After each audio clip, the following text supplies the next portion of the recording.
안녕하세요, 장쌤입니다. 오늘은 상속세에 대해서 개략적으로 어떻게 계산되는지 좀 설명드릴까 해요. 제가 예전에 동영상에 단편으로, 그러니까 부분적으로 좀 상속세에 대해서 이것저것 설명드린 적이 있는데, 오늘은 상속세가 도대체 어떻게 계산되는지, 왜 이렇게 상속세가 많이 나오는지 좀 설명을 드릴게요. 이걸 미리 준비하지 않으시면요, 나중에 부모님이 물려주신 재산을 팔아서 내야 되는 경우가 대부분입니다. 왜냐면 우리나라 상속세율이 전 세계에서 북한 빼고요. 북한 빼고 전 세계에서 두 번째로 높은 나라거든요. 그다음에 이 금액이 상당히 큽니다. 예를 들어서 뭐 한 3, 40억만 받아도요. 막 10억씩 나와요. 그렇기 때문에 이 계산 구조를 좀 미리 파악하시고 내가 어떤 준비를 해야 되는지 좀 생각을 해보시라라는 차원에서 이렇게 설명을 드립니다. 우선 계산 구조를 보시면요. 우리나라는 이게 기본적으로 유산세 구조를 띠고 있습니다.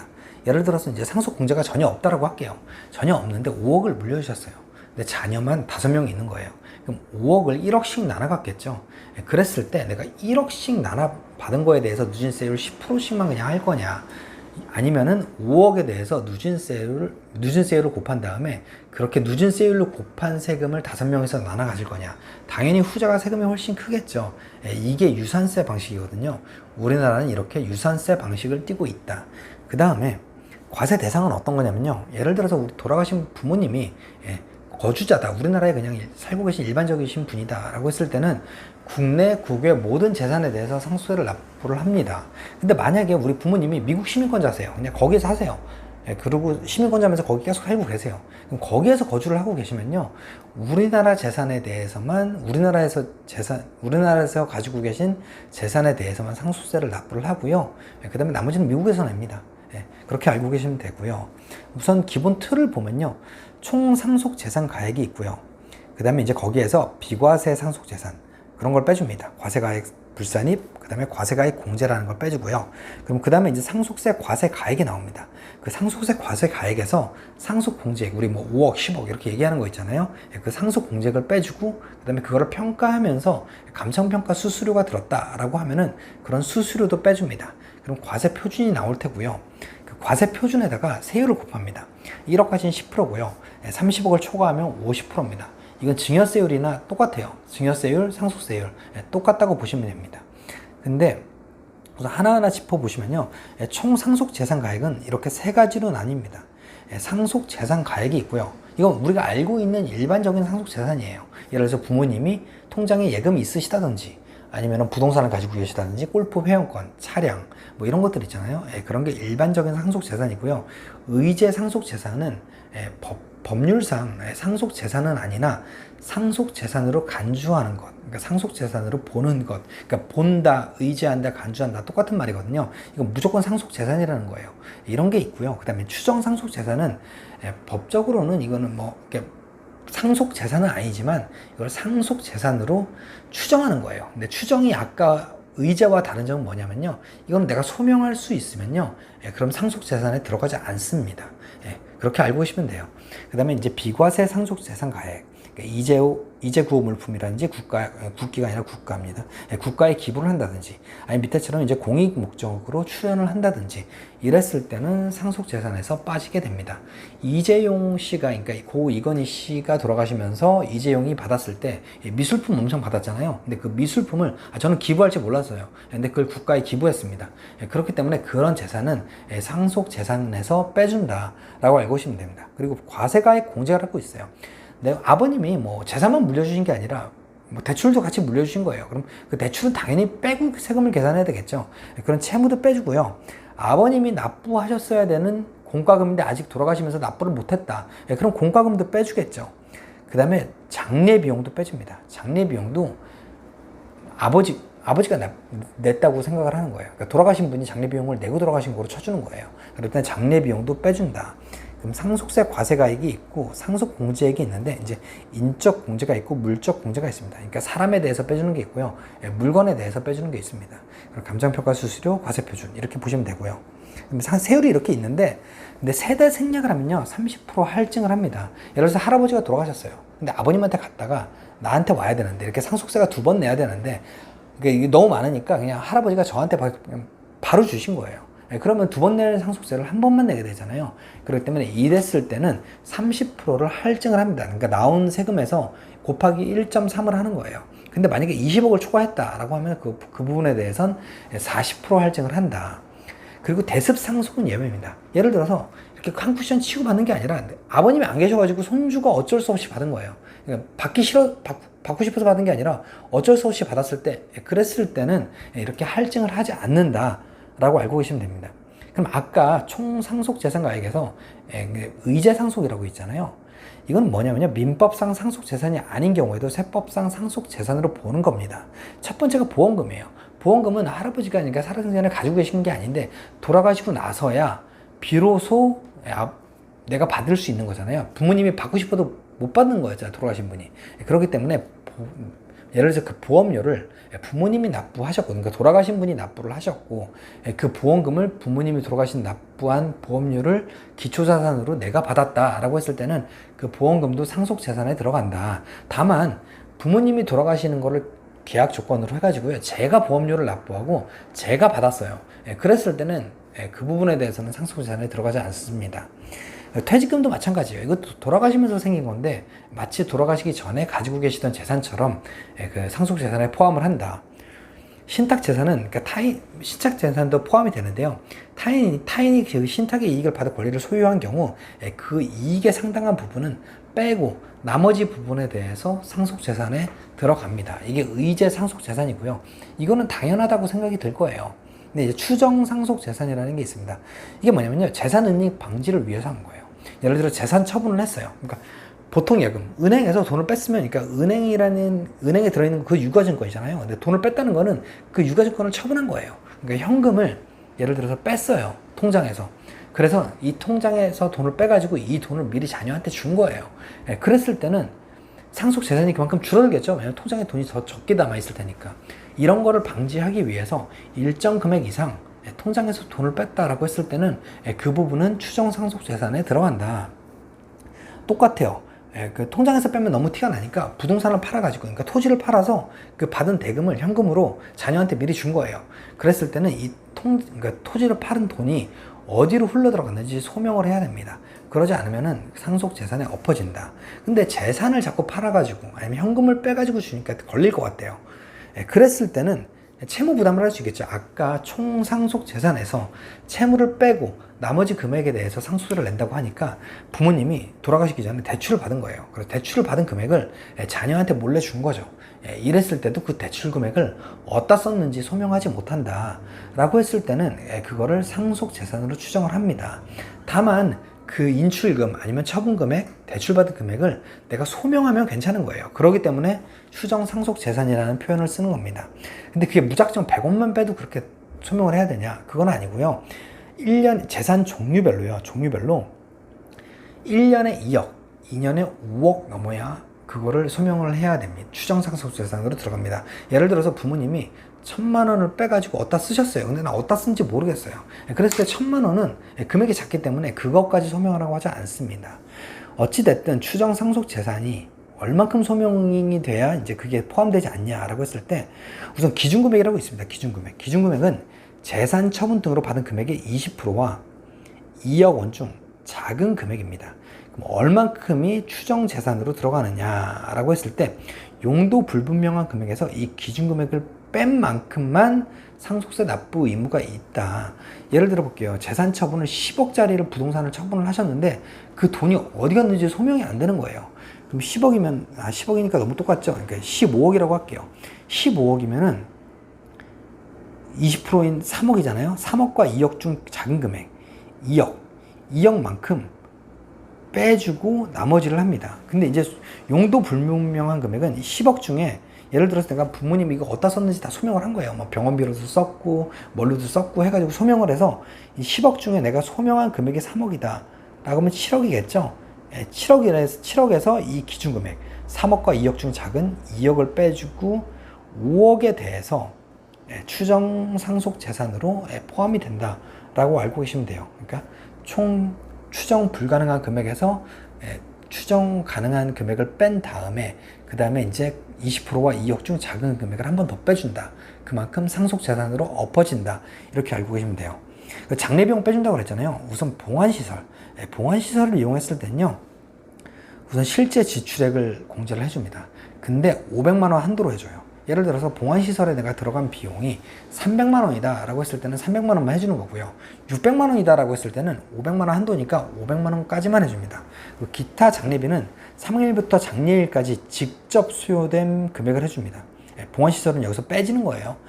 이건 별도로 해주는 건데요. 봉안시설과 별도로 실제 지출액을 해주는데요. 만약에 그 금액이 500만 원보다 적다라고 했을 때는 500만 원을 기본적으로 해주는 거고요. 그 다음에 만약에 1000만 원을 넘었다라고 하면 1000만 원까지만 해주는 겁니다. 예를 들어서 300만 원을 지출했다라고 하면 500을 해주고요. 1200을 했다라고 하면 1000을 해주는 거죠. 한마디로 내가 1200만 원을 지출하고 봉안시설에 300만 원을 했다라고 했을 때는 1200만 원이 1000만 원의 한도에 걸리니까 1000만 원 더하기 봉안시설 300만 원 해가지고 1300을 해주는 겁니다. 이 두 개를 더하는 거예요. 더하는 만큼 장례 비용을 공제를 해줍니다. 우선 이렇게 내가 여기까지가요. 너무 많네. 안 갈게요. 그냥 이 부분에 대해서 상속세를 납부를 하게 됩니다. 이제 여기까지가 이제 상속 재산 금액인 거고요. 그 다음에 이제 이 상속 공제라는 게 있겠죠. 지금부터 이제 상속 공제에 대해서 좀 설명을 드릴 건데요. 상속 공제는 크게 인적 공제와 물적 공제는 아닙니다. 인적 공제가 뭐냐면 다들 많이 들어보셨겠지만 뭐 5억까지는 안 낸다, 뭐 10억까지 안 낸다. 그게 인적 공제예요. 그다음에 물적 공제는 뭐 예를 들어서 동거주택 상속 공제라든지 아니면 가업 상속 공제, 뭐 금융재산 상속 공제 이런 것들을 물적 공제라고 합니다. 사람에 대해서 빼주는 거 먼저 볼게요.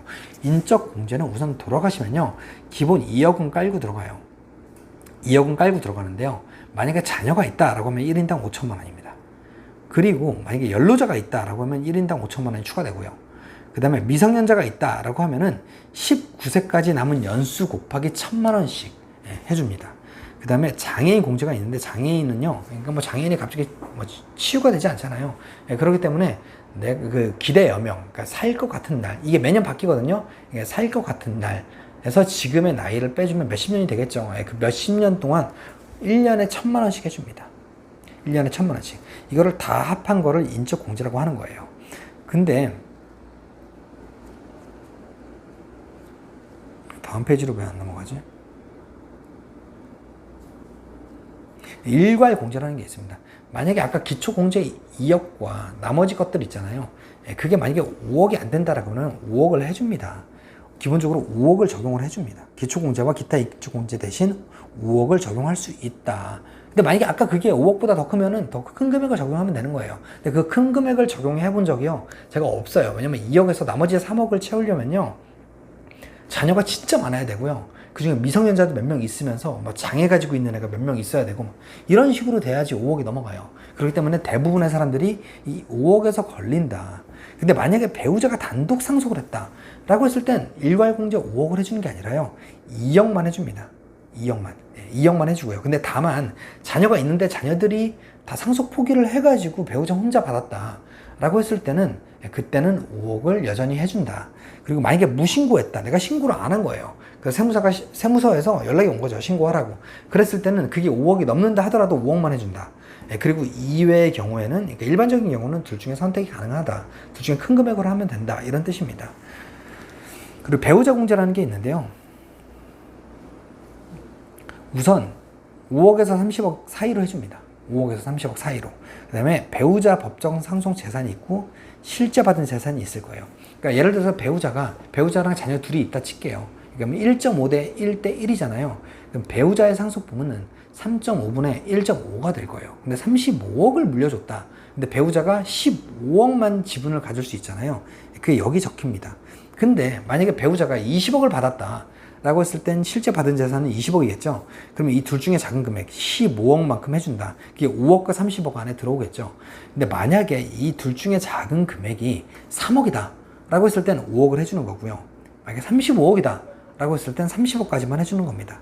따라서 배우자 법정 상속 재산, 그 자기 지분율과 실제 받은 재산 금액, 이 둘 중에 작은 금액을 이 5억과 30억 안에 들어가는지 한번 그거 먼저 판단해 보시고 공제 받으시면 된다라고 알고 오시면 됩니다. 이게 여태까지가 인적 공제였고요. 그리고 물적 공제는 뭐냐면요, 물건에 대해서 공제를 해주는 거예요. 우리가 이제 주식회사를 그러니까 부모님이 주식회사를 운영하다가 돌아가실 수 있잖아요. 그럼 그 주식투를 물려받을 텐데요. 그 주식들의 평가 금액이요, 생각보다 되게 높게 나옵니다.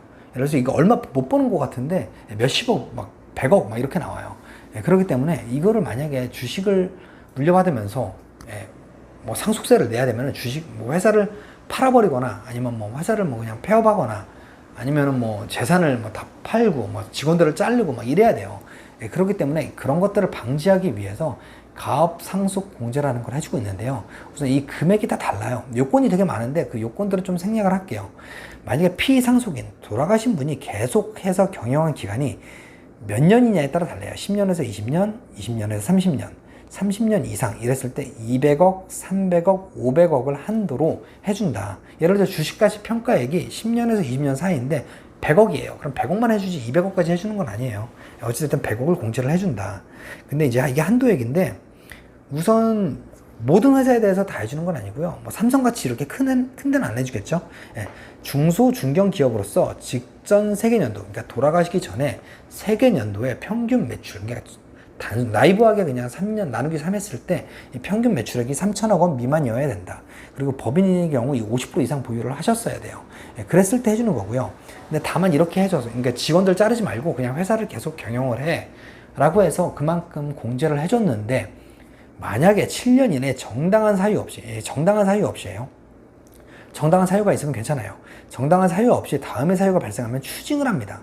자산의 20% 이상 처분을 했을 때, 뭐 아니면 5년 이내에는 10%를 처분했을 때, 그랬을 땐 추징이 들어간다. 그리고 상속인이 가업에 더 이상 종사하지 아니하게 될 때, 내가 상속을 받았어요, 그 회사를. 근데 내가 갑자기 7년 이내에 그 회사에서 더 이상 일을 하지 않는 거예요. 그랬을 때. 근데 물론 이게 뭐 내가 죽어가지고 그랬을 때 이럴 땐 어쩔 수 없겠죠. 그러니까 정당한 사유 없이라고 여기 위에 적혀 있잖아요. 그다음에 지분이 감소한 경우. 근데 그리고 정규직 근로자가 감소한 경우, 직원을 자르지 말라고 공제를 해줬는데 직원 수를 줄인 거예요. 그랬을 때도 추징이 들어간다. 그 다음에 총 급여액이 감소해도 똑같아요. 예를 들어서 10명을 고용했는데 10명을 유지를 하고 있는 거예요. 근데 10명의 총 급여가 예전보다 줄어든 겁니다. 그랬을 때도 추징이 발생된다. 그리고 금융재산 상속 공제라는 게 있습니다. 이게 왜 있냐면요, 예를 들어서 부모님이 돌아가시면서 토지를 남겨줬어요. 시세 1억이라고 칠게요. 근데 그게 우리가 시세는 유사매매 사례가나 뭐 이런 게 없어요. 내가 딱히 감정평가를 받지 않는 이상 공시지가로 아마 상속이 이루어질 겁니다. 1억짜리 토지를 받았지만 공시지가는 예를 들어서 5천만 원이라고 할게요. 그럼 5천만 원에 대해서만 세금을 내게 되잖아요. 그렇기 때문에 금융재산을 받으면은 이거는 뭐 그냥 대놓고 그냥 금액이 얼마 적혀 있으니까 억울하잖아요. 그렇기 때문에 자산별 과세 형평을 구현하기 위해서 금융자산에 대해서는 순금융자산의 20%를 공제를 해줍니다. 근데 예를 들어서 내가 3천만 원의 금융자산을 물려받았어요.